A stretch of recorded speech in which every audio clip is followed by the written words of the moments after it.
ദൈവത്തിൻ്റെ സ്പർശനങ്ങളും സൗഖ്യങ്ങളും അനുഭവിക്കണമെന്ന് ഓർത്ത് വേണം ഇരിക്കാൻ. വേറെ ഒന്നും ചിന്തിക്കരുത്. കർത്താവിൻ്റെ വചനത്തെക്കുറിച്ച് ചിന്തിക്കാനാണ് നമ്മൾ കർത്താവിൻ്റെ കൂടെ ഇരിക്കുന്നത്. കർത്താവിൻ്റെ വചനത്തെക്കുറിച്ച് ചിന്തിക്കാനാണ്. പ്രാർത്ഥിക്കുക. കർത്താവായ ദൈവമേ, അങ്ങേ കേൾക്കുവാൻ എനിക്കിപ്പോൾ കിട്ടിയിരിക്കുന്ന അവസരത്തില് എന്നെ അനുഗ്രഹിക്കണമേ. വചനം ഹൃദയസ്ഥമാക്കി അങ്ങയുടെ സ്നേഹത്തിലും സൗഖ്യത്തിലും വളരുവാൻ പരിശുദ്ധ അമ്മേ എന്നെ സഹായിക്കണമേ. Price the lord. ഹല്ലേലൂയ. പരിശുദ്ധ പരമദിവ്യകാരുണ്യത്തിന് മഴ വരികയാണെങ്കിൽ ആ കോറിഡോർ നിൽക്കുന്നവരൊന്ന് കൈ പൊക്കി വയ്ക്കണം. അച്ഛന് കാണാൻ പറ്റത്തില്ല. കൈ പൊക്കിക്കഴിഞ്ഞാൽ ഞാൻ ഇവരെ പൊക്കി നിർത്തും. അപ്പം നിങ്ങൾക്ക് അകത്തോട്ട് കയറാം. മഴ വരികയാണെങ്കിൽ നിങ്ങൾ കൈ പൊക്കി വയ്ക്കണം. Price the lord. ഹല്ലേലൂയ. യേശുവേ സ്തോത്രം. പ്രിയപ്പെട്ടവരെ, കർത്താവിൻ്റെ വചനം ലൂക്കായുടെ സുവിശേഷം 10-ാം അധ്യായം 26-ാമത്തെ തിരുവചനം. ഗുരു, നിത്യജീവൻ പ്രാപിക്കാൻ ഞാൻ എന്ത് ചെയ്യണം? അതാണ് ചോദ്യം. ഒന്ന് ചോദിച്ചേ. നിത്യജീവൻ പ്രാപിക്കാൻ. അപ്പോൾ ഈശോ എന്നാ മറു ചോദ്യം ചോദിക്കണത്? നിയമത്തിൽ എന്തെഴുതിയിരിക്കുന്നു, പിന്നെ നീ അതെങ്ങനെ വായിക്കുന്നു? അതെ, പ്രൈസ് ദി ലോർഡ് എന്ന് പറഞ്ഞാൽ നിയമത്തിൽ, നിയമം എന്ന് പറഞ്ഞാൽ എന്നാ? വചനം അല്ലേ? ദൈവവചനത്തിൽ എന്താണ് എഴുതിയിരിക്കണത്? How do you read it? നീ അതെങ്ങനെയാണ് വായിക്കണത്? അപ്പോൾ ദൈവവചനത്തിൻ്റെ എഴുതിയിരിക്കണത് ആദ്യകാലം മുതൽ എഴുതിയതാണ് അല്ലേ? ഇപ്പം കാലം മാറുന്നതനുസരിച്ച് കാലത്തിൻ്റെ ഓരോരോ കാലത്തിനും ദൈവത്തിൻ്റെ വചനം. ഇപ്പം നമ്മുടെ വാക്കെന്ന് പറയുന്നത് എന്താ? നമ്മുടെ മനസ്സല്ലേ? നമ്മുടെ വാക്കെന്ന് നമ്മുടെ മനസ്സിലിപ്പോൾ മിണ്ടാണ്ടിരിക്കണേ. അപ്പോൾ നീ എന്താ മിണ്ടാണ്ടിരിക്കണത്? നിൻ്റെ മനസ്സിലുള്ള എന്താണെന്ന് ഞങ്ങളൊന്ന് അറിയട്ടെ എന്ന് പറയത്തില്ലേ? അതിൻ്റെ അർത്ഥം എന്താ? നമ്മുടെ മനസ്സിലുള്ള പുറത്ത് വരുന്നത് വചനത്തിലൂടെയാണ്. അപ്പം ദൈവത്തിൻ്റെ മനസ്സിലുള്ളത് പുറത്തു വരേണ്ടത് എങ്ങനെയാണ്? ദൈവത്തിൻ്റെ വചനത്തിലൂടെയാണ്. പക്ഷേ ദൈവത്തിൻ്റെ വചനം കാലമിങ്ങനെ സഞ്ചരിക്കുമ്പോൾ ആ കാലസഞ്ചാരത്തിൻ്റെ അനുപേക്ഷണീയമായിട്ട് ദൈവത്തിൻ്റെ മനസ്സ് വെളിപ്പെടുത്തേണ്ടതുണ്ട്. അതാണ് വചനത്തിൻ്റെ വ്യാഖ്യാനം വരാൻ കാരണം അല്ലേ? സഭയ്ക്ക് മാത്രമേ വചനത്തെ വ്യാഖ്യാനിക്കാൻ അധികാരമുള്ളൂ. Praise the lord. ഹല്ലേലൂയ. ഇപ്പോൾ കഴിഞ്ഞ ദിവസങ്ങളിൽ എൻ്റെ മനസ്സ് നീ എങ്ങനെ വായിക്കുന്നു എന്ന് ചോദിച്ചില്ലേ? നിയമത്തിൽ എന്ത് എഴുതിയിരിക്കുന്നു, നീ അതെങ്ങനെ വായിക്കുന്നു? How do you understand it? നീ അതെങ്ങനെ മനസ്സിലാക്കുന്നു? ഈ വചനം വായിച്ചോടെ എൻ്റെ മനസ്സിൽ വന്നത് ഏതാണെന്നറിയാവോ? ഇപ്പം നമ്മളെ ഉടമ്പടി പ്രകാരം, ഉടമ്പടിയിൽ നമ്മുടെ നിയമങ്ങളുണ്ട്, നിയോഗങ്ങളുണ്ട്, നിബന്ധനകളുണ്ട് അല്ലേ? നിയോഗങ്ങളെന്ന് പറഞ്ഞാൽ നമ്മുടെ പ്രാർത്ഥന ആവശ്യങ്ങളാണ്. ആ പ്രാർത്ഥന ആവശ്യങ്ങളിൽ ദൈവത്തിൻ്റെ ഇടപെടൽ ഉണ്ടാകാൻ വേണ്ടിയാണ് അവൻ പറയണത് പോലെ നമ്മൾ ചെയ്യണതിൻ്റെ ഒരു ഉദ്ദേശം, ഒരു ഭൗതികമായ ഉദ്ദേശം. ആത്മീയ ഉദ്ദേശം വേറെ ഉണ്ട്. കർത്താവിൻ്റെ വചനം പാലിക്കുന്ന ആധ്യാത്മിക ഉദ്ദേശം വേറെയുണ്ട്. കാരണം പരിശുദ്ധ അമ്മ ലോകത്ത് നൽകിയ സംഭാവനകളിൽ ഒന്നാണ് മരിയൻ സ്പിരിച്വാലിറ്റി, മരിയൻ ആധ്യാത്മികത. മരിയൻ ആധ്യാത്മികത എന്താണ്? കർത്താവ് അമ്മയെക്കുറിച്ച് പറഞ്ഞത് എന്താണ്? ദൈവവചനം കേൾക്കുകയും അല്ലേ? അതാണ് സംഭവം. അതനുസരിച്ച് ജീവിക്കുകയും ചെയ്യുന്നയാളാണ് എൻ്റെ അമ്മ. അപ്പം ലൂക്ക 8:21 11:27 സെയിം വേർഡാണ്. ഒന്ന് പറഞ്ഞാൽ ദൈവവചനം കേൾക്കുകയും. അപ്പോൾ ദൈവവചനം കേൾക്കണത് എന്തിനാണ്? അതനുസരിച്ച് അത് തന്നെയാണ് ശരിക്കും പറഞ്ഞാൽ അവൻ പറഞ്ഞതുപോലെ ചെയ്യുക. അമ്മയുടെ ആത്മീയതയുടെ അന്തഃശ്രദ്ധയാണത്. അത് ഫണ്ടമെൻ്റലാണത്. അമ്മയായാലും ആരായാലും ദൈവമായിട്ട് ഇടപെടുന്ന എല്ലാ വ്യക്തികളും ദൈവശക്തി നിറയാനുള്ള ഒരു ഫോർമുല, സൂത്രവാക്യമാണ് എന്താണ്? ദൈവവചനം കേൾക്കുക, അതനുസരിച്ച് ജീവിക്കുക. അപ്പം ആരാണ് എൻ്റെ അമ്മയെന്ന് ചോദിക്കുമ്പോഴും ഈശോ കൊടുക്കുന്ന മറുപടി എന്താണ്? അമ്മ ദൈവവചനം കേൾക്കുന്ന ആളാണ്, അതനുസരിച്ച് ജീവിക്കുന്നയാളാണ്. അപ്പോൾ ദൈവത്തിന് അങ്ങനെ ഒരു സർട്ടിഫിക്കറ്റ് ചെയ്യാൻ എത്രയോ മനുഷ്യരുണ്ടായിട്ട് പറ്റിയിട്ടില്ലെന്ന് ഓർക്കണം. എബ്രാഹാം മുതൽ യോഹന്നാൻ, മാന്താന വരെയുള്ള ആൾക്കാരെ ദൈവം പരിചയപ്പെട്ടതാണ്. ഈ ഭൂമിയിലേക്ക് ഇറക്കി വന്ന് ഇഷ്ടപ്പെട്ടിട്ടുള്ള ആൾക്കാരാണ്. എബ്രാഹാം മുതൽ യോഹന്നാൻ സ്നാപകൻ വരെയുള്ള ആൾക്കാർ ഈശോയുടെ മുമ്പിലുണ്ട്. അങ്ങനെയുള്ള ആയിരക്കണക്കിന് താപസന്മാരെയും പ്രവാചകന്മാരെയും വിലയിരുത്തിയിട്ട് കർത്താവിന് ഒരു മോഡലാണ് കിട്ടിയത്. ആരാണ്? ഇതിൻ്റെ കൂട്ടത്തിലെല്ലാം ആരാണ് എൻ്റെ അമ്മ എന്ന് ചോദിച്ചാൽ ദൈവവചനം കേൾക്കും. പിന്നെന്താ? അതനുസരിച്ച്. കാരണം ദൈവത്തിന് അർത്ഥശങ്കയ്ക്കിടയില്ലാതെ അടിവരയിട്ട് പറയാൻ പറ്റുന്ന ഒരു ടോട്ടൽ മോഡലാണ്, പെർഫെക്റ്റ് മോഡൽ. ഒന്ന് പ്രാർത്ഥിച്ചേ. അമ്മേ, പരിശുദ്ധ അമ്മേ, ഈശോനെ അനുഗ്രഹിക്കുന്നതിൽ, ഈശോനെ അനുകരിക്കുന്നതിൽ പൂർണ്ണ മാതൃകയായ പരിശുദ്ധ അമ്മയെപ്പോലെ ദിവ്യ ഈശോയെ ഞങ്ങളെ വചനം കേട്ട് ഗ്രഹിക്കുന്നവരായി അതനുസരിച്ച് ജീവിത സാക്ഷ്യം നൽകുന്നവരായി ഞങ്ങളെ ഉയർത്തണമേ, വളർത്തണമേ. സ്തുതിക്കട്ടെ. ഹല്ലേലൂയ.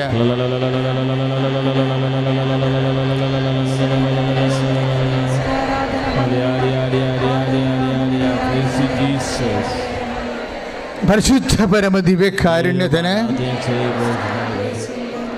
പരിശുദ്ധ പരമദിവ്യകാരുണ്യത്തിന്.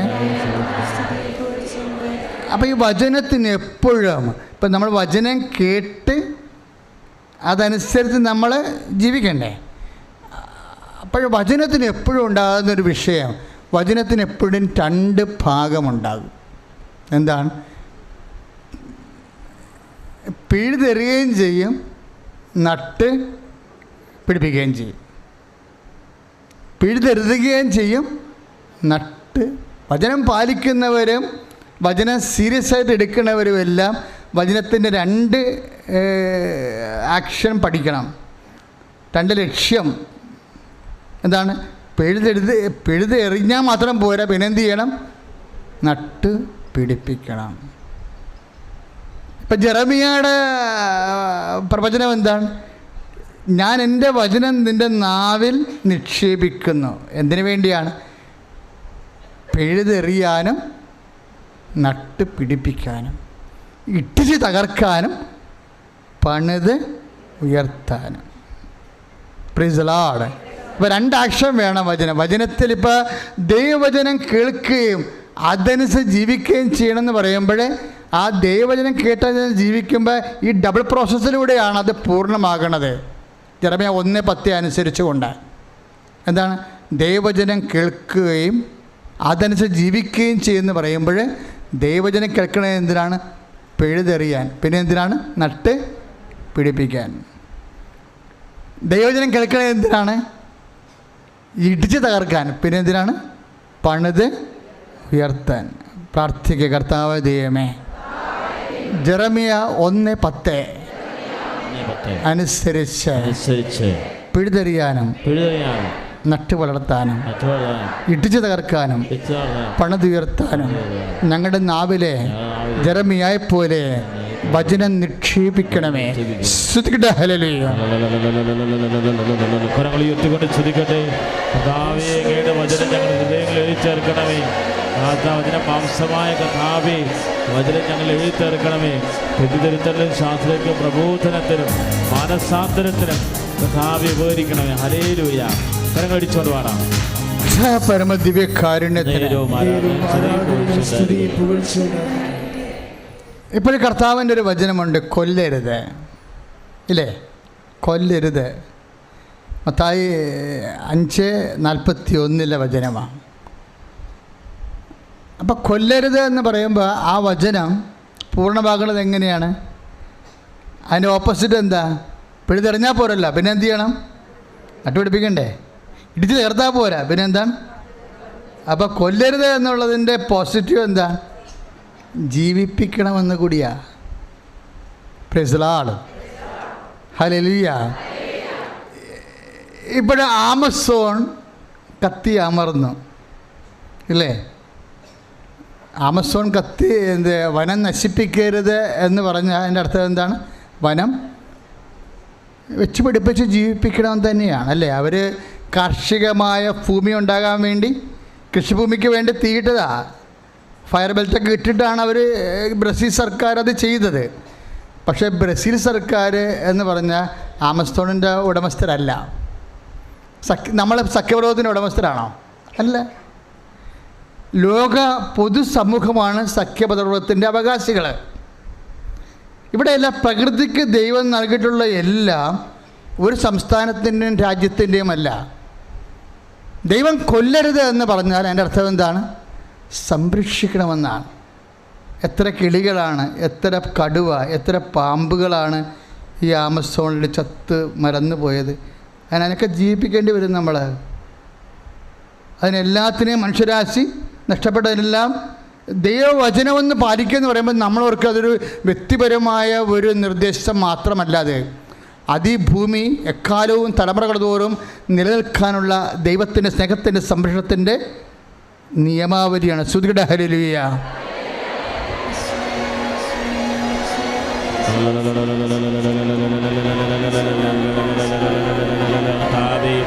അഭിഷേക ബോധ്യങ്ങൾ നൽകുന്നതിനോട് നന്ദി പറയുന്നു. Hallelujah, hallelujah.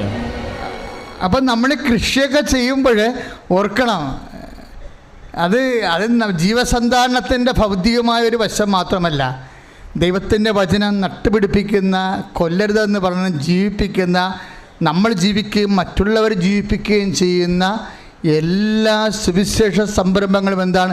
പടുത്തുയർത്തുന്നതാണ്. ഇടിച്ചു തിറക്കുന്നതിനേക്കാൾ ഉപരി പടുത്തുയർത്തുന്നതാണ്. പ്രാർത്ഥിക്കുക, പരിശുദ്ധമ്മേ, ദൈവമാതാവേ, ദൈവവചനം കേട്ട് അതനുസരിച്ചതുപോലെ പടുത്തുയർത്തപ്പെടുന്ന ആ വചനത്തിൻ്റെ മനസ്സ് തിരിച്ചറിഞ്ഞ് സമൂഹത്തിൻ്റെ വാഗ്ദാനങ്ങളായിട്ട്, ദൈവവചനത്തിൻ്റെ സാക്ഷികളായിട്ട് ഞങ്ങളെ ഉയർത്തണമേ. ഇപ്പം പണ്ട് വേദസാക്ഷികൾ, രക്തസാക്ഷികൾ എന്നൊക്കെ പറയുമ്പോൾ എഴുന്നേക്ക്, നിങ്ങളൊന്ന് എഴുന്നേറ്റ് എല്ലാവരും ഒന്ന് എഴുന്നേറ്റ്, പെട്ടെന്ന് എഴുന്നേക്ക്.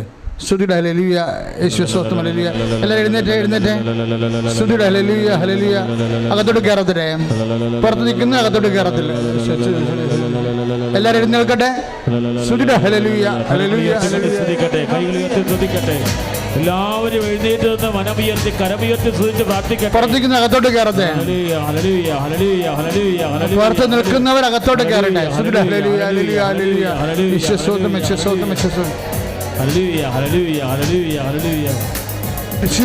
പരമദിവ്യകാരുണ്യത്തിന് ഇനി നമ്മൾ ഇരിക്കുന്നില്ല. പുറത്താരും നിന്ന് മഴ കൊള്ളരുത്, ഉള്ളിലോട്ട് കയറാനിരിക്കുക, കയറി നോക്കുക. Price the Lord. ഇപ്പം ഇതുപോലെ തന്നെയാണ് നിങ്ങൾ പരിശുദ്ധാത്മാവിനെ വേദനിപ്പിക്കരുത് എന്നൊരു വചനമില്ലേ അല്ലേ? എഫേസ്യസ് 4:30 പരിശുദ്ധാത്മാവിനെ വേദനിപ്പിക്കരുത്. അതിൻ്റെ പോസിറ്റീവ് വേർഡ് എന്താ? പരിശുദ്ധാത്മാവിനെ സന്തോഷിപ്പിക്കണം. അതാണ് പ്രശ്നം. നമ്മളെ ഉടമ്പടി പ്രകാരം ഞാൻ രോഗിയായിരുന്നു, നിങ്ങൾ എന്നെ സന്ദർശിച്ചു ഇല്ലേ, ഞാൻ നഗ്നനായിരുന്നു, നിങ്ങൾ എന്നെ ഉടിപ്പിച്ചു എന്നൊക്കെ പറയുന്നില്ലേ? അതിൻ്റെ ഉദ്ദേശം എന്താ? പരിശുദ്ധാത്മാവിനെ സന്തോഷിപ്പിക്കുക, പരിശുദ്ധാത്മാവിനെ ഇപ്പം ഇത് നമ്മുടെ ഉള്ളിലുണ്ടാവണം. നമ്മളീ ഉടമ്പടി പ്രകാരമുള്ള നമ്മളെ നിങ്ങൾക്കറിയാവൂലേ വാട്ട് വി ആർ ഡൂയിങ്.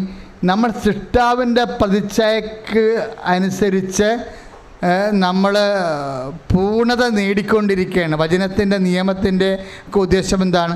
സൃഷ്ടാവിൻ്റെ പ്രതിച്ഛായക്ക് നവീകരിക്കുന്ന പുതിയ മനുഷ്യനെ സ്വീകരിക്കുവാൻ.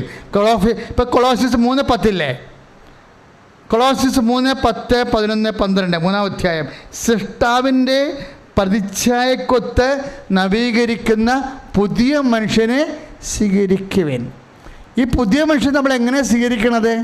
ഈ വചനത്തിൻ്റെ നിർമ്മാണ പ്രവണത പ്രക്രിയ, വചനത്തിൻ്റെ എല്ലാത്തിൻ്റെ ഒരു ഭാവാത്മകമായ തലമുണ്ട്. അങ്ങനെ വരുമ്പോഴാണ്, അത് നടപ്പിലാക്കുമ്പോഴാണ്. ഇപ്പോൾ ഉദാഹരണത്തിന് പരിശുദ്ധാത്മാവിനെ നിങ്ങൾ 1 തെസ്സലോനിക്കർ 5:19 നിങ്ങൾ പരിശുദ്ധാത്മാവിനെ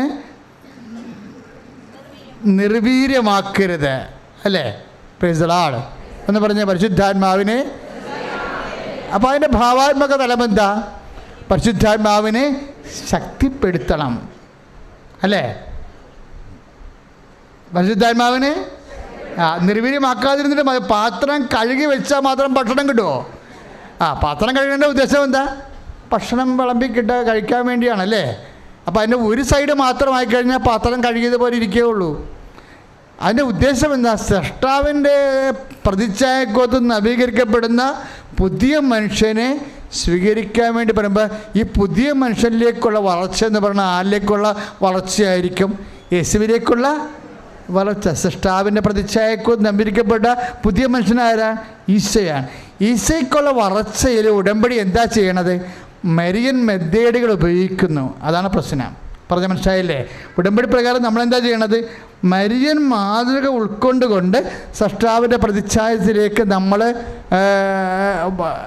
നവീകരിച്ചെടുക്കുകയാണ്. ഇങ്ങനെയാണ് പൂർണ്ണ മനുഷ്യനെന്ന് പറയണത്. ഈ പൂർണ്ണ മനുഷ്യനിലേക്ക് പോകുന്ന എപ്പോഴും നെഗറ്റീവ് സൈഡ് ഒഴിവാക്കിയല്ല, മാത്രമല്ല പോസിറ്റീവ് സൈഡ് അത് സൃഷ്ടിപരമായിട്ട് വചനത്തെ സമീപിക്കുന്നതിലൂടെയാണ്. പ്രാർത്ഥിക്കുക.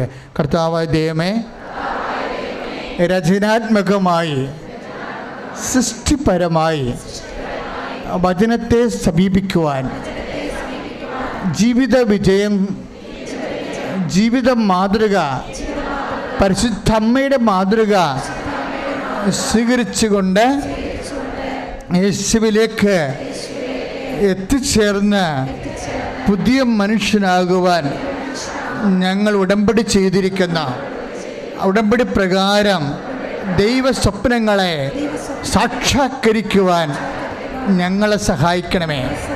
അപ്പോൾ ഉടമ്പടി ഒരു സ്വപ്നമാണ്. ആരുടെ സ്വപ്നമാണ്? ദൈവത്തിൻ്റെ സ്വപ്നമാണ്. എന്താണ് സ്വപ്നത്തിൻ്റെ ഉദ്ദേശം? എന്താണ്?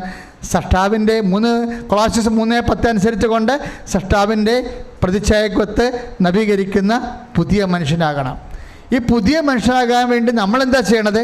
മരിയൻ മാതൃക ആണ്. അവൻ പറയണത് പോലെ ചെയ്യുക, ദൈവവചനം കേൾക്കുക, അതനുസരിച്ച് ജീവിക്കുക. ആരാണ് എൻ്റെ അമ്മ എന്ന് ചോദിക്കുമ്പോൾ ഈശോ തന്നെ പറയും, ലുക്ക 8:21, 11:27 എന്താ പറയണത്? ദൈവവചനം കേൾക്കുകയും അതനുസരിച്ച് ജീവിക്കുകയും ചെയ്യുമ്പോഴാണ് സൃഷ്ടാവിൻ്റെ പ്രതിച്ഛായക്ക് നവീകരിക്കപ്പെടുന്ന പുതിയ മനുഷ്യനായി നമ്മൾ മാറണത്. അപ്പോൾ ഉടമ്പടി നമ്മൾ വിചാരിക്കണ പോലെ IELTS പാസ്സാക്കണതും വിൽക്കാത്ത സ്ഥലം വിറ്റ് കിട്ടണതും ആയ ഭൗതിക ആനുകൂല്യത്തിൻ്റെ മാത്രം പ്രാർത്ഥനയല്ല. കാര്യം ഇപ്പോൾ ഈശോ ദിവ്യകുർബാന സ്ഥാപിക്കുമ്പോൾ എന്താ ഈശോ ചെയ്തത്? 5,000 പേർക്ക് വേണ്ടി വർദ്ധിപ്പിച്ചു. ആദ്യം അപ്പത്തിൻ്റെ മേൽ കാണിക്കുന്ന അടയാളത്തിൻ്റെ ഉദ്ദേശം എന്താണ്? പിതാക്കന്മാർ മരുഭൂമി വെച്ച് മന്ന ഭക്ഷിച്ചു, അതുപോലല്ല ഈ അപ്പം ഭക്ഷിക്കുന്നവർ നിത്യം ജീവിക്കും. ഞാൻ ലോകത്തിന് വേണ്ടി നൽകുന്ന അപ്പം എൻ്റെ ശരീരം തന്നെയാണ് പറയാൻ വേണ്ടിയാണ് അപ്പം വർദ്ധിപ്പിച്ചത്. കൈ അടിച്ച് കർത്താവ് ചെയ്യുക.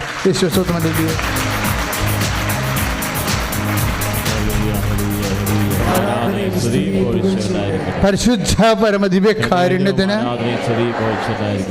അപ്പോൾ 1 തെസ്സലോനിക്കർ 5:19 വചനമാണ് നമ്മൾ കേട്ടുകൊണ്ടിരുന്നത്. എന്താണ്? നിങ്ങൾ പരിശുദ്ധാത്മാവിനെ നിർവീര്യമാക്കരുത്. അതിൻ്റെ ഭാവാത്മകമായ വശം എന്താണ്? പരിശുദ്ധാത്മാവിനെ ശക്തിപ്പെടുത്തണം. പരിശുദ്ധാത്മാവിനെ എങ്ങനെയാണ് ശക്തിപ്പെടുത്തണത്? കൃപയെ ആർജിച്ചുകൊണ്ടാണ് പരിശുദ്ധാത്മാവിനെ ശക്തിപ്പെടുത്തുന്നത്. കൃപയാണല്ലോ ശക്തി. 2 കൊറിന്തോസ് 12:9-10 2 കൊറിന്തോസ് 12:9-10 എന്താ പറയണത്? കൃപ ശക്തിയാണെന്നാണ് പറയണത്. ആരുടെ ശക്തി? ദൈവത്തിൻ്റെ ശക്തി. ദൈവം ആരാണ്? വ്യക്തിയും ശക്തിയും. യേശുക്രിസ്തു വ്യക്തിയുമാണ്, അതേസമയം ശക്തിയുമാണ്. പരിശുദ്ധാത്മാവ് വ്യക്തിയാണ്, ശക്തിയാണ്. പിതാവ് വ്യക്തിയാണ്, ശക്തിയാണ്. അപ്പോൾ അതേസമയം തന്നെ ശക്തി ഈ നമ്മളെ ശക്തീകരിക്കാൻ, ഇപ്പം ദൈവത്തിൻ്റെ ജ്ഞാനവും ദൈവത്തിൻ്റെ ശക്തിയുമായ യേശു ക്രിസ്തു. ഒന്ന് കുറഞ്ഞ 1:24 ദൈവത്തിൻ്റെ ജ്ഞാനവും ദൈവത്തിൻ്റെ ശക്തിയുമായ, ഒന്ന് പറഞ്ഞേ, ദൈവത്തിൻ്റെ ജ്ഞാനവും ദൈവത്തിൻ്റെ ശക്തിയുമായ യേശു ക്രിസ്തു. ഇതെങ്ങനെ സംഭവിക്കും നമ്മൾ ചോദിക്കുമ്പോൾ പറയും പരിശുദ്ധാത്മാവ് നിൻ്റെ മേൽ വരും. ആരാണ്? അത്യുന്നതൻ്റെ ശക്തി. ലൂക്കാ 1:35 അല്ലേ? ഈശോ തന്നെ പറഞ്ഞു, മനുഷ്യപുത്രൻ പിതാവിൻ്റെ വലതുഭാഗത്ത് ഉപവിഷ്ടരാകുമെന്ന് പറയുന്നതിന് പകരം കർത്താവ് പറഞ്ഞു, മനുഷ്യപുത്രൻ ശക്തിയുടെ വലതുവശത്ത് ഉപവിഷ്ടനാകും. 26:64 മത്തായിയുടെ സുവിശേഷം. പിതാവും ശക്തിയും വ്യക്തിയുമാണ്. ഈ ദൈവത്തിൻ്റെ ശക്തി നമ്മളിലേക്ക്, ആ ദൈവത്തിൻ്റെ ശക്തിയുടെ പേരെന്നാ? നമ്മളിലേക്ക് കടന്നു വരുന്ന രൂപത്തിൻ്റെ പേരെന്താണ്? ശക്തിരൂപം എന്താണ്? കൃപ. അതാണ് 2 കൊരിന്ത്യർ 12:9 വെളിപാടുകൾ ആധിക്യത്താൽ ഞാൻ അഹങ്കരിക്കാതിരിക്കാൻ അവൻ എനിക്ക് മുള്ളു തന്നിരിക്കുന്നു. പിശാചദൂതൻ എന്നെ വിട്ടുപോകാൻ കണ്ണീരോടെ ഞാൻ 3 പ്രാവശ്യം അപേക്ഷിച്ചു. അപ്പോൾ എന്നോട് പറഞ്ഞു, my grace is sufficient for you. നിനക്കെൻ്റെ കൃപ മതി. എന്തെന്നാൽ ബലഹീനതയിലാണ് ദൈവത്തിൻ്റെ കൃപയ്ക്ക് പകരം എന്താ വാക്ക് ഉപയോഗിച്ചിരിക്കുന്നത്? ശക്തി. അപ്പം കൃപയാണ് ശക്തി. അപ്പോൾ 1 തെസ്സലോനിക്കർ 5:19 എന്താ പറയുന്നത്? പരിശുദ്ധാത്മാവിനെ നിർവീര്യമാക്കരുതെന്ന് പറഞ്ഞാൽ അതിൻ്റെ ഭാവാത്മക തലം എന്താണ്? പരിശുദ്ധാത്മാവിനെ ശക്തിപ്പെടുത്തണം. എങ്ങനെ ശക്തിപ്പെടുത്തും? കൃപയാ ശക്തിപ്പെടുത്തും. കൈ അടിച്ച് കിടത്താണ് ദൈവത്തിൻ്റെ ശക്തി. ഈ കൃപ നമ്മളിലേക്ക് ആവശ്യിക്കുമെന്നാണ് പറയണത് അല്ലേ? ഇത് ബലഹീനതയാണ്, ദൈവത്തിൻ്റെ ശക്തി നമ്മളിലേക്ക് എങ്ങനെ എപ്പോഴാണ് ആവശ്യിക്കണത്? അപ്പോൾ ബൈബിൾ പറയും, ദൈവം എളിമയുള്ളവർക്ക് കൃപ നൽകുന്നു. എപ്പോഴും ശ്രദ്ധിക്കണം. നിങ്ങളെ ക്രിസ്ത്യൻ ആത്മീയതയെ ഫോളോ ചെയ്യണമെന്നുണ്ടെങ്കിൽ അതിൻ്റെ ഒരു മർമ്മമാണ് എളിമ. 1 പത്രോസ് 5:5 1 പത്രോസ് 5:5 ദൈവം എന്ന് പറഞ്ഞ് എളിമയുള്ളവർക്ക് ശക്തി നൽകുന്നു. കൃപ നൽകുന്നു പറഞ്ഞാൽ അവിടെ എന്താ പറയേണ്ടത്? ശക്തി. അപ്പം ദൈവശക്തി ആർജിക്കാൻ എന്താ ഒരു മാർഗം?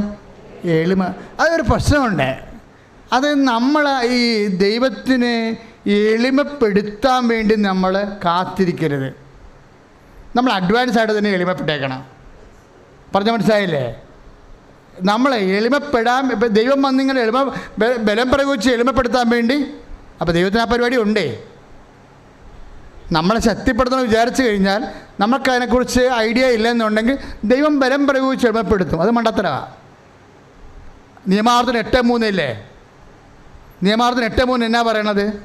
അവിടെ നിങ്ങളെ മരുഭൂമിയിലൂടെ വിട്ടത് നിങ്ങളെ എളിമപ്പെടുത്താനും. എന്തിനാ അങ്ങനെ പെടുത്തണേ?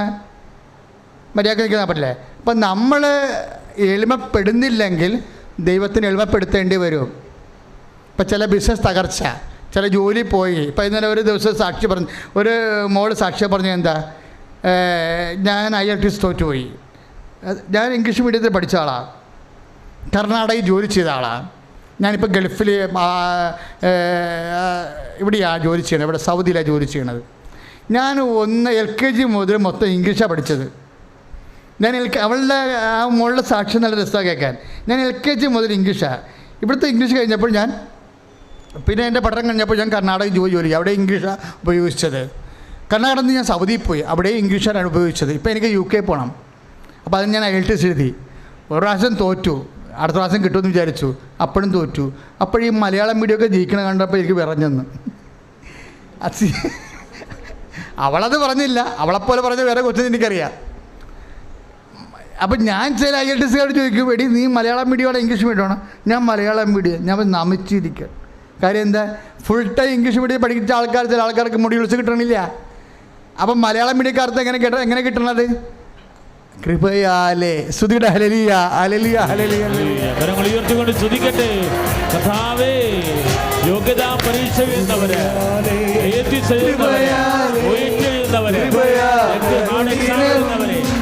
സ്പർശിക്കണമേ. കരങ്ങൾ ഉയർത്തി. ബലഹീനതയിൽ ഇപ്പം ചില ആൾക്കാരൊക്കെ പട്ടി ഓടിച്ചിട്ട് എവിടെയെങ്കിലും തട്ടി വീണൊക്കെ എളിയൊക്കെ ഉളുക്കത്തില്ലേ? ബൈ ചാൻസായിട്ട് സംഭവിക്കുന്നതാണ്. പട്ടി ഓടിയപ്പോൾ തട്ടി വീട് എളി ഉളുക്കിപ്പോയി. അപ്പോൾ പിന്നെ എന്നാ പറ്റി? ഉളുക്കിയത് ഇപ്പോൾ തടവും തിരുവും എല്ലാം കഴിഞ്ഞിട്ടും ശരിയാകണില്ല. ഇപ്പോൾ ഒന്ന് ബാത്റൂമിൽ പോകണമെങ്കിൽ തന്നെ മരുമകൾ വന്ന് പിടിച്ചുകൊണ്ട് ബാത്റൂമിൽ പോകണം. 2 ആഴ്ച പോയപ്പോൾ അമ്മയുടെ കണ്ണ് നിറഞ്ഞെടി, ഞാൻ നിന്നെ കുറേ വിഷമിപ്പിച്ചിട്ടുണ്ട് കേട്ടാ, ഞാൻ ഇനി ഇതിൽ രക്ഷപ്പെട്ട ഞാൻ നിന്നോട് സ്നേഹത്തോടെ പെരുമാറിക്കോളാം. എന്തിനാണെങ്കിലും എളിമപ്പെടുത്താൻ വേണ്ടി പട്ടി ഓടിച്ചിടാൻ കാത്തിരിക്കണേ. അതൊക്കെ മുമ്പ് അഡ്വാൻസ് ആയിട്ട് ആൾ നല്ല ആളാണ് കേട്ടാ. ആൾ ആദ്യമേ അഡ്വാൻസ് പറയും, ഇതാ കർത്താവിൻ്റെ ദാസി എന്ന് പറയും. ഇവിടുന്നാണ് പഠിച്ചത് നമ്മത്. ആദ്യമേ അഡ്വാൻസ്. ചാണാക്കുഴി കിടക്കണം മുമ്പ് തന്നെ പറഞ്ഞേക്കണം. അപ്പോൾ പ്രശ്നമില്ലല്ലോ. ചാണാക്കുഴി പെറ്റ് കിടക്കുന്ന മുമ്പ് തന്നെ അഡ്വാൻസ് ആയിട്ട് പറയും, ഇതാ കർത്താവിൻ്റെ. അത് കാരണം ടെൻഷനില്ല ആളിനെ. അമ്മയുടെ ഞാനിത് പഠിച്ചത്. അഡ്വാൻസ് ആദ്യമേ അങ്ങോട്ട് പറയും. ലുക്ക 1:38. എല്ലാ കാര്യങ്ങൾക്കും ഔദ്ധത്യം ഉണ്ടാക്കണം, അഹങ്കാരം ഉണ്ടാക്കണം, മറ്റുള്ളവരെ വിഷമിപ്പിക്കുന്ന എല്ലാ കാര്യങ്ങൾക്കും എളിമപ്പെട്ട് കഴിയണം. അപ്പോൾ അത് നമ്മൾ എളിമപ്പെടുത്താൻ വേണ്ടി കാത്തിരിക്കരുത്. ഇപ്പോൾ ബിസിനസ് തകർന്ന്, ജോലി പോയി, രോഗം വന്ന് എളിമപ്പെടുത്താൻ വേണ്ടി കാത്തിരിക്കരുത്. ഉടമ്പടി കൊണ്ട് മക്കൾ എളിമപ്പെട്ടിരിക്കണം. സന്തോഷമാകുക. സമാപന ആശീർവാദത്തിലേക്ക് നമ്മൾ പ്രവേശിക്കാൻ പോവുകയാണ്. കുറേ കാര്യങ്ങൾ നമുക്ക് പ്രാർത്ഥിക്കാനുണ്ട്. രോഗങ്ങൾ മാത്രമാണ് നേരത്തെ ഈശോ മെസ്സേജ് തന്നത്, അതനുസരിച്ച് ഞാൻ പ്രാർത്ഥിച്ചു. ഇപ്പോൾ നമ്മൾ രോഗങ്ങൾ മാത്രമല്ല, ഉടമ്പടി വെച്ചിരിക്കുന്ന കുറേ കാര്യങ്ങളുണ്ട്, അതെല്ലാം പ്രാർത്ഥിക്കണം. ഇപ്പോൾ ഒരു സാക്ഷ്യം കേട്ടില്ലേ, ഈ ഇടയ്ക്ക് കുറേ ഈ ഉടമ്പടി നേർച്ച വസ്തുക്കളില്ലേ മക്കളെ, വളരെ നിങ്ങൾ ഒത്തിരി ഇങ്ങനെ ലാവിഷായിട്ട് ഉപയോഗിക്കരുത്. ഉടമ്പടി നേർച്ച വസ്തുക്കളെ ലാവിഷായിട്ട് ഉപയോഗിക്കരുത്. അതിന് വില കുറവാണെങ്കിൽ നിങ്ങൾ ലാവിഷായിട്ട് ഉപയോഗിക്കരുത്. ഇത്തിരിച്ച് പിശുക്കി ഉപയോഗിക്കാവും. കാര്യം എന്തറിയാമോ, അത് ദൈവികമായ ഒരു ശുശ്രൂഷയിലൂടെ വെഞ്ചരിച്ച് തരണതല്ലേ. അപ്പോൾ ഇപ്പം ആ സ്ഥലം വിറ്റ് മാറാത്ത സ്ഥലം 3 കൊല്ലമായിട്ട് വിറ്റ് മാറണില്ല. അവരെന്നാ ചെയ്തത്? ഉപ്പെടുത്തിട്ട് കൊണ്ടുപോയി വെള്ളത്തിൽ കലക്കിയാണ് വിശ്വാസ പ്രമാണം ചൊല്ലി അത് വിതറിയിരിക്കുക, അത് വെള്ളം തളിച്ചിരിക്കണത്. അത്രയേ ഉള്ളൂ. അപ്പോൾ കഴിഞ്ഞ മാസം സാക്ഷ്യം പറഞ്ഞ് ചേച്ചി പറഞ്ഞ് ഇടിവെട്ട് ഞങ്ങളുടെ പറമ്പിൽ നിന്ന് മാറുന്നില്ല. എല്ലാം ഇടിവെട്ട് തെങ്ങ് പോകണം, മരം പോകണം. അവസാനം ഞാൻ ഉടമ്പടി ഉപ്പെടുത്ത് വിശ്വാസപ്രമാണം ചൊല്ലി തളിച്ചെന്ന്, അല്ലാതെ അവിടെ വിതറിയെന്ന്. അപ്പോൾ അതൊരു 50 ഗ്രാം വിതറിക്കാണ് ചിലപ്പോൾ. അതിൻ്റെ പകുതി മതി, വെള്ളം തളിച്ചാൽ മതി. ഇങ്ങനെ പിശുക്ക് ഉപയോഗിക്കാൻ നോക്കണം. ഞങ്ങളുടെ ഉടമ്പടി വസ്തുവാണ്, ഉടമ്പടി നേർച്ച വസ്തു. അതിൻ്റെ ക്വാണ്ടിറ്റിയിലല്ല വർക്ക് ചെയ്യണത്. പിന്നെ എന്താണ്, നമ്മുടെ വിശ്വാസത്തിനാണ് ക്വാണ്ടിറ്റി കൂടേണ്ടത്, വസ്തുവിനല്ല. ഉടമ്പടി നേർച്ച വസ്തു നിങ്ങൾ എപ്പോഴും വന്ന് എണ്ണ ചോദിക്കരുത്. അതായത് വിൽക്കാൻ വെച്ചിരിക്കണല്ലേ, അത് ഒരു തുള്ളി മതി, അല്ലെങ്കിൽ 1/2 തുള്ളി മതി. അത് ആ പിശിയോടെയും മുഴയെല്ലാം അപ്പുറത്തെപ്പോഴും എങ്ങനെയാണ് ഈ ദൈവം നമുക്ക് നൽകിയിട്ടുള്ള ഈ ഒരു വലിയ വരദാനമാണിതല്ല. അതിൻ്റെ മക്കൾ ഉപയോഗിക്കുമ്പോൾ നിങ്ങൾ അത് ഉപയോഗിക്കാനുള്ള ഒരു വിശ്വാസത്തിൻ്റെ യോഗ്യത ഒന്ന് അളന്ന് നോക്കി എളിമപ്പെട്ട് 2 കാര്യം ചെയ്യണം. എന്ത് ചെയ്യണം? 2 കാര്യം ചെയ്യണം. ആദ്യം എന്ത് ചെയ്യണം? മനസ്താപപ്രകടനം ചെല്ലണം. പിന്നെയാണ് വിശ്വാസപ്രമാണം ചെല്ലേണ്ടത്. എന്തുപയോഗിച്ചോ വിശ്വാസപ്രമാണത്തിലാണ് സംഭവം വർക്കൗട്ട് ചെയ്യണത്. പക്ഷെ ആദ്യം ചെയ്യേണ്ടത് എന്താ? Beautiful prayer. ഇന്ന് വരെ ഞാൻ കണ്ടുള്ള പ്രാർത്ഥനകളിൽ വെച്ച് ഏറ്റവും ഹൃദ്യമാണ് എൻ്റെ ദൈവമേ. കണ്ണു നിറഞ്ഞു വെങ്കടേ, എൻ്റെ ദൈവമേ ഏറ്റവും നല്ലവനും. അതൊക്കെ കറക്റ്റാണ്. എല്ലാത്തിനും ഉപരി സ്നേഹിക്കപ്പെടാൻ യുവനുമായ എനിക്കെതിരായി പാപം ചെയ്തു. അതിങ്ങനെ പതുക്കെ പ്രാർത്ഥിക്കണം, ധൃതിക്ക് പ്രാർത്ഥിക്കരുത് കേട്ടോ. പതുക്കെ അത് പ്രാർത്ഥിക്കണം, ഇത്തിരി സമയമെടുത്ത് പ്രാർത്ഥിക്കണം. എൻ്റെ മക്കൾ ഇപ്പം നമ്മൾ പല അവസ്ഥയിലായിരിക്കും. ചിലപ്പോൾ ഇത്തിരി ദേഷ്യപ്പെട്ട് കാണും, ചിലപ്പോൾ എന്തെങ്കിലും ബുദ്ധിമോശത്തിൽ കള്ളം പറഞ്ഞ് കാണും. അപ്പം ഇങ്ങനെ ഇഷ്യൂസൊക്കെ ഉള്ളത് കാരണം നിങ്ങൾ അതെല്ലാം റെമിറ്റ് ചെയ്യേണ്ടത് എങ്ങനെയാണ്? മനസ്താപ്രകടനയാണ് ചൊല്ലിയാണ് അത് റെമിറ്റ് ചെയ്യേണ്ടത്. അല്ല എൻ്റെ പിഴ ചൊല്ലിയല്ല. ഉടമ്പടി നേർച്ച വസ്തുക്കളൊക്കെ ആക്ടിവേറ്റ് ചെയ്യുമ്പോൾ മക്കൾ ചെല്ലേണ്ടത് മനസ്താപ്രകരണമാണ്. നിങ്ങൾ ധൈര്യമായിട്ട് ചൊല്ലിക്കോ. അതോടുകൂടി കർത്താവ് നിങ്ങളെ വിഷയമായിട്ട് എടുത്തിരിക്കും. സ്തുതിയുടെ ഹല്ലേലൂയ.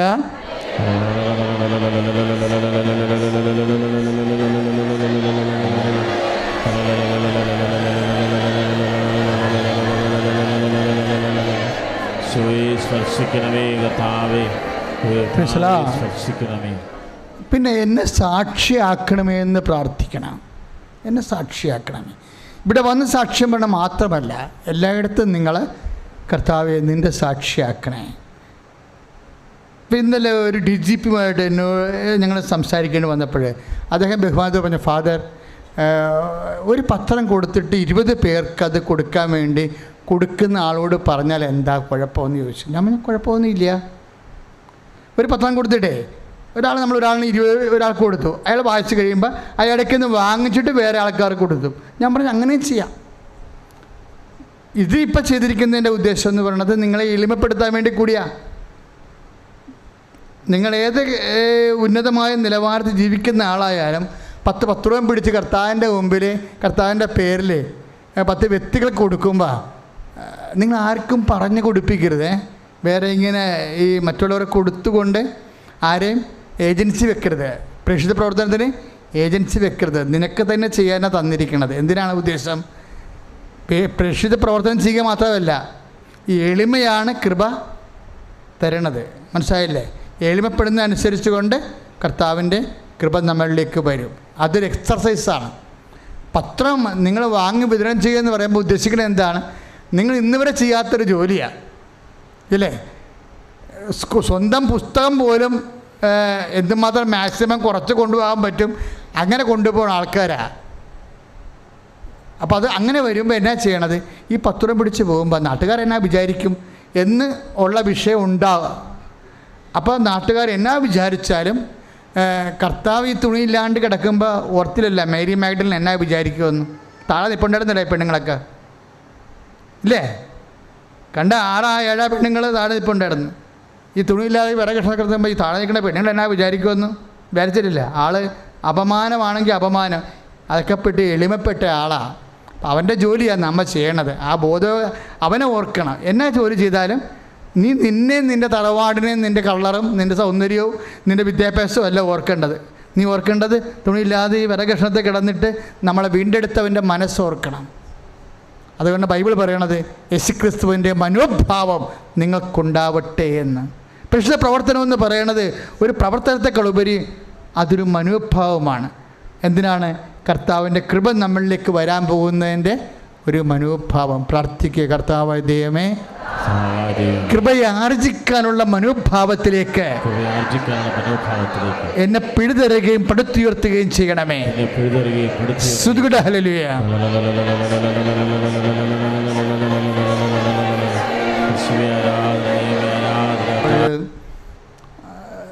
നിങ്ങളെ കർത്താവിനെ വിസ്തരിക്കാൻ നിൽക്കരുത്. എന്താ കാര്യം എന്നറിയോ? 34 വയസ്സുള്ള ആളിനെ ജീവിത പങ്കാളിയെ കിട്ടിയെന്ന് വിചാരിച്ചോ? അപ്പോൾ നീ കർത്താവിന് പറഞ്ഞു, ഞാൻ ആ ജീവിത പങ്കാളിയെ വിളിച്ചതിൻ്റെ അടുത്താൽ കയറി നിനക്ക് സാക്ഷ്യം പറയും എന്ന് പറയണം. ചിലപ്പോൾ ജീവിത പങ്കാളി വന്നില്ലേ, കാര്യം അവർ ഉടമ്പടി ചെയ്ത് കാണത്തില്ല, നീയല്ലേ ചെയ്തത്. അപ്പം നീ പറയാൻ ബാധ്യസ്ഥയാണ്, എൻ്റെ ബാധ്യസ്ഥനാണ്. നീ പറയുമോ ഇല്ല എന്ന് കർത്താവിന് ഇപ്പോഴേ അറിയാവുന്ന കൊണ്ടാണ് ഈ സംഭവം താമസിക്കേണ്ടത്. മനസ്സിലായില്ലേ? നിനക്കൊരു കുഞ്ഞുണ്ടായിക്കഴിഞ്ഞാൽ നീ കർത്താവിനോട് നന്ദി പറയുമോ സമൂഹത്തിന് മുമ്പിൽ വന്ന്? എന്താ പ്രശ്നം വെച്ച് കഴിഞ്ഞാൽ ഈ മനുഷ്യരുടെ മുമ്പിൽ ഏറ്റുപറയണ ഒരു വിഷയമുണ്ട്. മനുഷ്യരുടെ മുമ്പിൽ നിങ്ങൾ ഏറ്റുപറഞ്ഞാൽ എൻ്റെ സ്വർഗ്ഗസ്ഥനായ പിതാവിൻ്റെ മുമ്പിൽ ഞാനും ഏറ്റുപറയും. അപ്പോൾ മനുഷ്യരുടെ മുമ്പിൽ ഏറ്റുപറയുമ്പോൾ അതിന് കുറച്ച് വിനയപ്പെടലൊക്കെ ഉണ്ട് അതിൻ്റെ അകത്ത്. അത് നിനക്ക് മനസ്സിൽ അങ്ങനെ ഒരു അജണ്ട ഇല്ല എന്നുണ്ടെങ്കിൽ നീ ഇപ്പം തന്നെ റെക്ടിഫൈ ചെയ്യണം. അത് മണ്ടത്തരമാണ് വിചാരിച്ചിരിക്കണത്.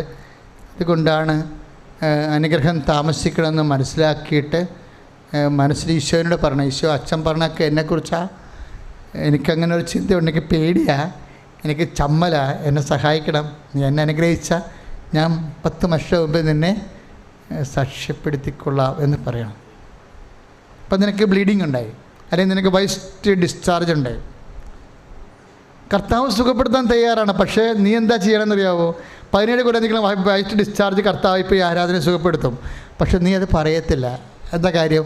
എനിക്ക് വൈസ്റ്റ് ഡിസ്ചാർജ് ഉണ്ടായത് എൻ്റെ അമ്മായിയമ്മ എങ്ങനെ കേട്ടുക എന്ത് ചെയ്യും, ഈ ലൈവ് പോണ പരിപാടിയല്ലേ ഇത് എന്ന് ചിന്തിച്ച അഹങ്കാരമുണ്ടാകും.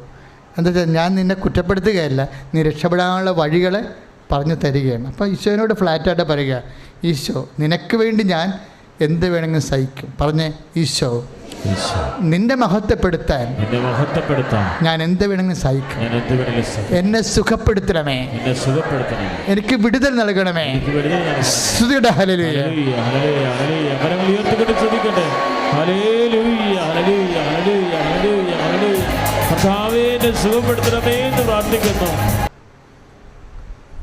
ജയിക്കാത്ത പരീക്ഷ, നടക്കാത്ത വിവാഹം, വെക്കാൻ പറ്റാത്ത വീട്, ഇല്ലാത്ത വഴി, കുരുങ്ങിപ്പോയ വിത്ത് ഹെൽഡായിട്ടുള്ള സർട്ടിഫിക്കറ്റ്സ്, ഫൗണ്ട് മിസ്സിങ് ആയിട്ടുള്ള കാണാതെ പോയ രേഖകൾ, കാണാതെ പോയി നാടുവിട്ടു പോയ വ്യക്തികൾ, ഇതെല്ലാം കർത്താവ് നിങ്ങളെ സഹായിക്കുന്ന സമയമാണ്. സ്തുതിയുടെ hallelujah. Lord Jesus, pour out your spirit, a fire finger, soak with the precious blood. എൻ്റെ കർത്താവിൻ്റെ ഉന്നതമായ നാമത്തിൽ, സഭയുടെ അധികാരത്തിൽ, കുരിശിൻ്റെ അടയാളത്തിൽ, ദൈവശക്തിയാൽ മക്കളെ ആശീർവദിക്കുന്നു.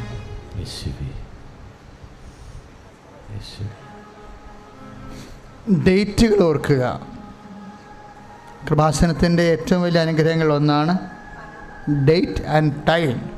സമയഘടികാരം നെഞ്ചിലേറ്റി പ്രത്യക്ഷപ്പെട്ട പരിശുദ്ധ അമ്മയുടെ സന്നിധാനത്തിലേക്ക് ജീവിതത്തിൻ്റെ കറുത്തപക്ഷങ്ങളിലാണ് നിങ്ങളെ വിളിച്ചിരിക്കുന്നത്. നമ്മളത് വെളുത്ത പക്ഷമാക്കി മാറ്റിത്തരും. അച്ഛൻ പറയാത്ത എന്തെങ്കിലും കാര്യങ്ങളുണ്ടെങ്കിൽ നിങ്ങൾ ഓർത്ത് പറയുക. ഭർത്താവിൻ്റെ മദ്യപാനമാകാം, അല്ലെങ്കിൽ മക്കളുടെ വേറെ ബന്ധങ്ങളാകാം. തെറ്റായ ബന്ധങ്ങൾ ചെന്ന് ചാടിയിരിക്കുന്ന ആത്മാവ് നഷ്ടപ്പെടുത്തുന്ന മക്കളില്ലേ, അവർക്ക് ഭ്രാന്താണ് ശരിക്കും. കാര്യം ലോകം മുഴുവൻ നേടിയാലും നിൻ്റെ ആത്മാവ് നഷ്ടപ്പെട്ടാൽ എന്ത് ഫലമെന്ന് കർത്താവ് പറഞ്ഞില്ലേ. അപ്പം ആത്മാവിനെ നഷ്ടപ്പെടുന്നതിനെക്കുറിച്ചൊക്കെ വലിയ ഭ്രാന്തില്ല. സാധാരണ ഭ്രാന്ത് കുറച്ച് കാലം കഴിയുമ്പോൾ അതിനൊരു ലൂസിഡ് ഇൻ്റർവെല്ലെങ്കിലും ഉണ്ടാകും. ഈ വട്ട് പ്രേമത്തിന് ഒരിക്കലും ഇൻ്റർവെൽ ഉണ്ടാകത്തില്ല. എപ്പോഴും വട്ട് തന്നെയാണ്. കർത്താവിനോട് പറയാം, ആത്മാവ് നഷ്ടപ്പെടുത്തുന്ന ഈ കളികളിൽ നിന്ന് രക്ഷപ്പെടാൻ കർത്താവേ, നിൻ്റെ വിശുദ്ധമായ രക്തത്താൽ ആത്മാവിനെ നഷ്ടപ്പെടുന്ന ബന്ധങ്ങളിൽ ചെന്ന് അകപ്പെട്ടിരിക്കുന്ന മക്കളുടെ മേൽ അഭിഷേകം ഉണ്ടാകണമേ. സ്തുതിയുടെ ഹല്ലേലൂയ.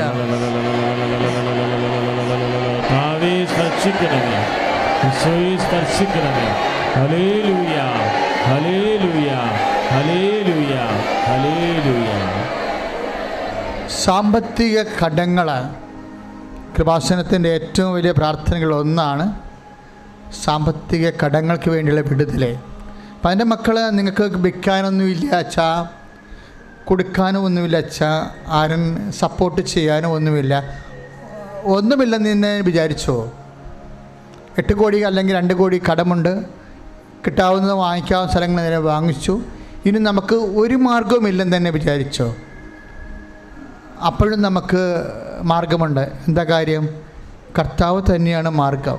കർത്താവിൻ്റെ കയ്യിൽ അനേകം ഉടമ്പടി കർത്താവ് തന്നത് 2016 ഞാൻ ഈ ശുശ്രൂഷ തുടങ്ങിയത് 89 10-20 ലക്ഷം ആൾക്കാരെ കൗൺസിൽ ചെയ്തിട്ടുണ്ട്. ഉടമ്പടിക്ക് മുമ്പേ കർത്താവ് എത്രയോ പേരുടെ കടങ്ങൾ ഈശോ പരിഹരിച്ചു. നിന്നെ ഇവിടെ വിളിച്ചു വരുത്തിയിട്ടുണ്ടെങ്കിൽ, അമ്മ സന്നിധാനത്തെ വിളിച്ചു വരുത്തിയിട്ടുണ്ടെങ്കിൽ, നിന്നെ വെറുങ്കയുടെ പറഞ്ഞു വിടത്തില്ല. ആ ബോധം നിനക്കുണ്ടാവണം. നിൻ്റെ കണ്ണുനീരൊപ്പിട്ട് ഇവിടത്തുള്ള സ്തുതിയുടെ ഹല്ലേലൂയ.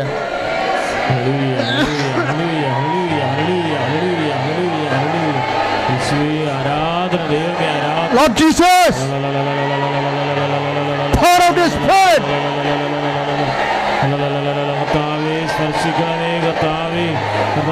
ജീവിത ദുരിതങ്ങൾ ഏറ്റെടുക്കണമേ. ഹല്ലേലൂയ. ജീവിത മാർഗമില്ല. എങ്ങനെ ജീവിക്കും? എങ്ങനെ കുഞ്ഞുങ്ങളെ പഠിപ്പിക്കും? എങ്ങനെ കുട്ടികളുടെ കാര്യങ്ങൾ എങ്ങനെ തിരക്കും? ആര് സഹായിക്കും? ഒരു വഴിയും കാണാത്തൊരവസ്ഥ ഇപ്പോൾ പ്രാർത്ഥനയ്ക്ക് വെക്കേണ്ടതാണ്. ചിലക്ക് ജീവിത പങ്കാളികളുടെ അവിശ്വസ്തത ഒരു വിഷയം പോലുമല്ല, ചിലർക്ക് ഹാർട്ട് ബ്രേക്കിംഗ് ആയിട്ടുള്ള വിഷയമാണ്. അത് ഡിഫറാണ്, വ്യക്തികളെ ആശ്രയിച്ചിരിക്കും.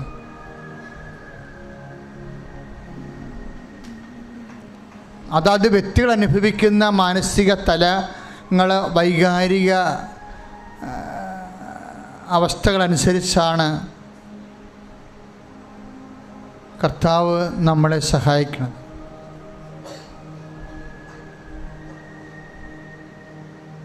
കർത്താവെ, പലതരത്തിൽ മനസ്സ് വിങ്ങുന്നവരുണ്ട് ഈശോ. അവരെല്ലാം ഈ അമ്മയുടെയും മണ്ണിൽ അമ്മയുടെ മധ്യസ്ഥത്തിൽ പ്രാർത്ഥിക്കാൻ വരുമ്പോൾ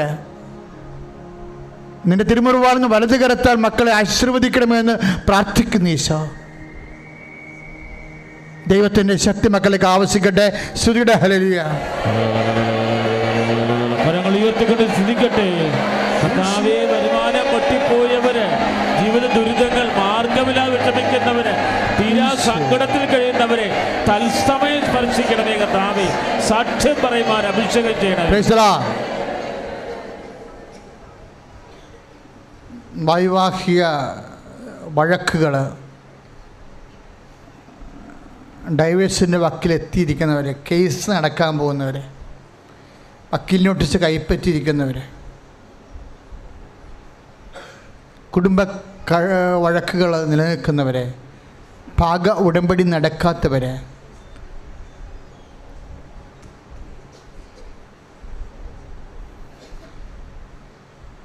നൈപുണ്യ പരീക്ഷകൾ, യോഗ്യതാ പരീക്ഷകൾ, മത്സര പരീക്ഷകൾ, റിസൾട്ട് മത്സര പരീക്ഷയ്ക്ക് വേണ്ടി ഒരുങ്ങുന്നവർ, അതിൻ്റെ റിസൾട്ട് പ്രതീക്ഷിക്കുന്നവർ,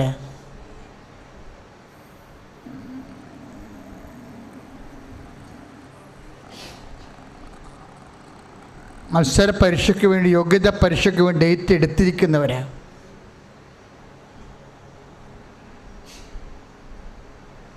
ഇപ്പോൾ ഒരാൾ സാക്ഷ്യം പറഞ്ഞില്ലേ, ഒന്നും പഠിച്ചില്ല, പഠിക്കാൻ ഒത്തില്ല, അത് തന്നിഷ്ടം തോന്നിയ മാസം പറഞ്ഞതല്ല, അവരുടെ നിവർത്തിക്കേടാണ്. അവർക്ക് പഠിച്ചിട്ടും മനസ്സിലാവണില്ല, പക്ഷേ എഴുതാണ്ട് ഇരിക്കാനും പറ്റത്തില്ല. അങ്ങനെയുള്ള ഒരവസ്ഥയിലാണ് അമ്മയെ അവർ കക്ഷി ചേർത്തത്.